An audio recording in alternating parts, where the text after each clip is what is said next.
Viete si predstaviť, že by budúcnosť práce, že by to nebolo len o tom klasickom zamestnaní od 9. do 5.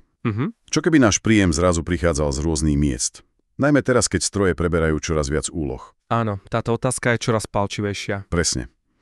A dnes sa chceme pozrieť na koncept, ktorý niektorí volajú postpracovná ekonomika a špeciálne na jeden návrh, ako by vlastne mohli vyzerať naše príjmy, keď tam mzda, prestane byť tým hlavným zdrojom. Áno, je to zaujímavá vízia. Podkladom je pre nás prednáška Davina Shapira. On tam rozoberá práve tento možný posun od výplaty k príjmom. K príjmom z majetku. Presne tak. A my chceme dnes pochopiť, čo ten jeho model vlastne navrhuje. Aké sú tie kľúčové body? V podstate tá hlavná myšlienka je diverzifikácia. Viete, nespoliehať sa len na jedno. Autor to prirovnáva k takej pyramíde. Áno, viacero zdrojov príjmu nad sebou. Cieľom je nebyť úplne závislý len na štátnych dávkach, ale vytvoriť si odolnejší, taký viacvrstvový systém. Dobre, tak poďme na tú pyramídu. Ako si to máme predstaviť? Čo sú tie jednotlivé vrstvy? No, je to vlastne taký viacúrovňový systém pre stabilitu. Úplne na spodku, ako základ, navrhuje univerzálny základný príjem, UBI. UBI, jasné. A to ako kombinácia rôznych úrovní, štát, možno federálna úroveň, dokonca aj mesto. Navrhuje začať, povedzme skromne, $300 mesačne, ale s potenciálom rastu. Chápem, taká základná záchranná sieť pre každého. A čo je nad tým? Hneď nad UBI sú dividendy z verejných investičných fondov. To sú vlastne príjmy z majetku, ktorý vlastní štát alebo mesto. Aha, ako napríklad? No, napríklad práva na nerasty, alebo zisky z aukcií frekvenčného spektra, výnosy zo solárnych parkov. Ako známy príklad uvádza Aljašský permanentný fond.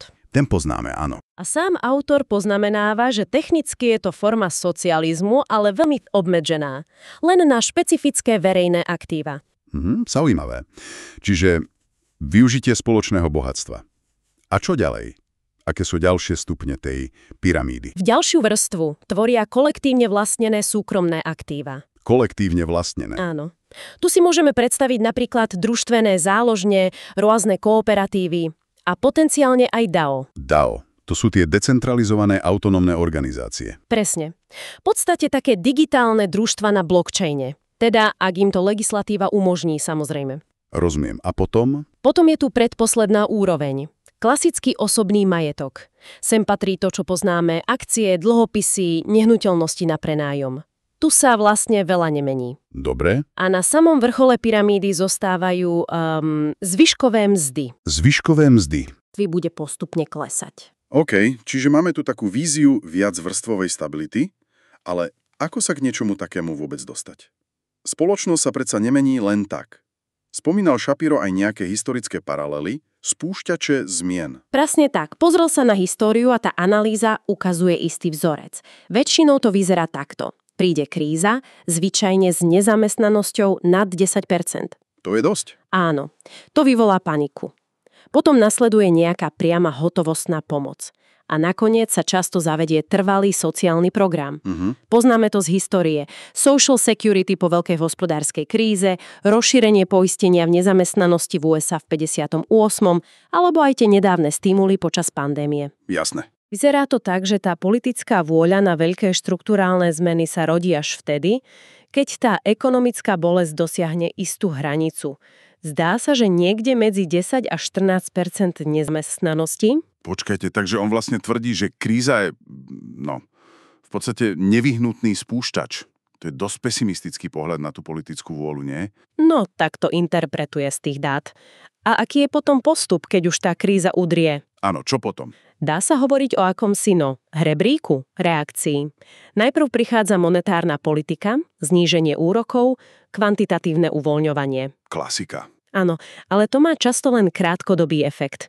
Keď to nestačí, nastupuje fiškálna politika, jednorázové šeky, stimuly. Tie však časom strácajú dých.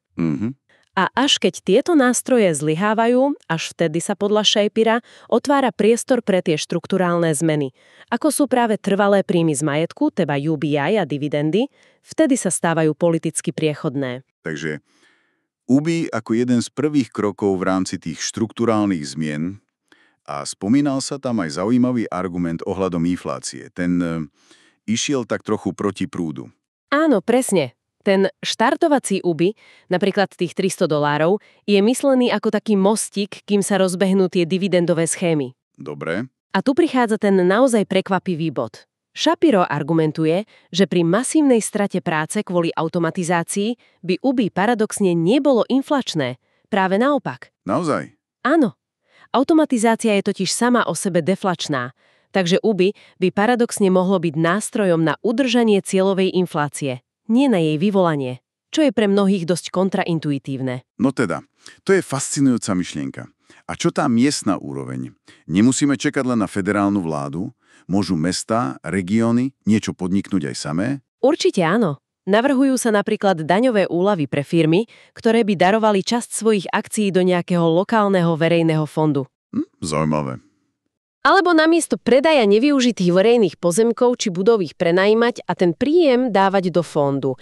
Takto sa dajú vytvárať pilotné projekty a budovať politická podpora zdola. Sú to vlastne také testovacie laboratória. A v akom časovom horizonte si autor predstavuje zavedenie tohto celého systému? Predsa len znie to ako beh na dlhú trať.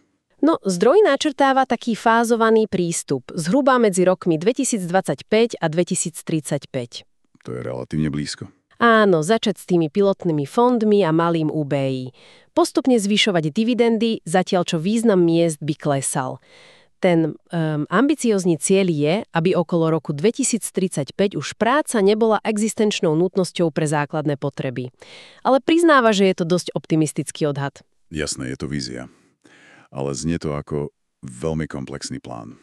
Určite to má aj svoje hláčiky. Aké sú hlavné rizika? No, rizik je viacero. Medzi hlavné patrí príliš rýchla automatizácia, na ktorú sa spoločnosť jednoducho nestihne adaptovať.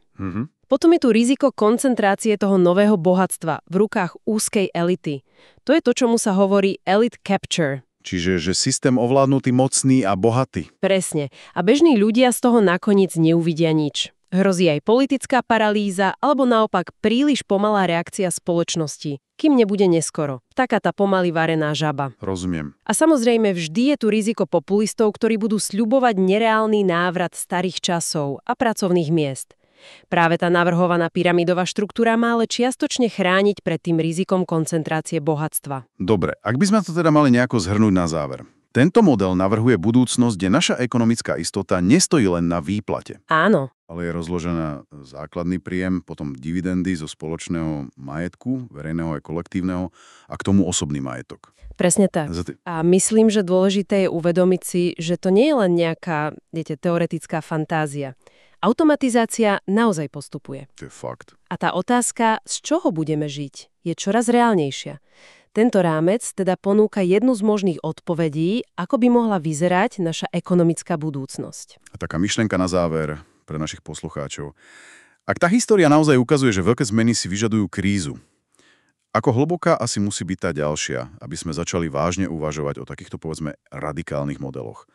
A dokážu tie miestne iniciatívy naozaj pripraviť pôdu skôr, než udrie nejaká celospoločenská búrka.